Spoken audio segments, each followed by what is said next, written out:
Čus, nazdar. Čau, tě zdravím. Čau, jak se máš? Pohoda? No, dobré, se Tak jo. pohodě, úplně. Tak si odlož, já nám zatím třeba naliju něco dobrého. Tady máme, co si dáme? Tady to si dáme. No jasně, všechno na stůl. Začal to nalijem, nebo co? Ne, v pohodě, skleničky. Nemu tady jde skleničky. Super, super, super.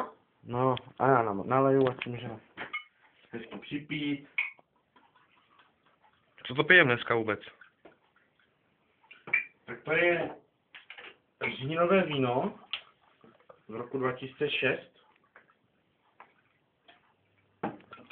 které jsem sám nazbíral. Sám, jo? No tak samozřejmě pomáhali mi kluci, no. Tak to jo, dobré. Tak si dáme, no. Jasné. Tak na zdraví, no. A ty si snad ťuknem, ne? Jo, no vidíš vlastně, jo.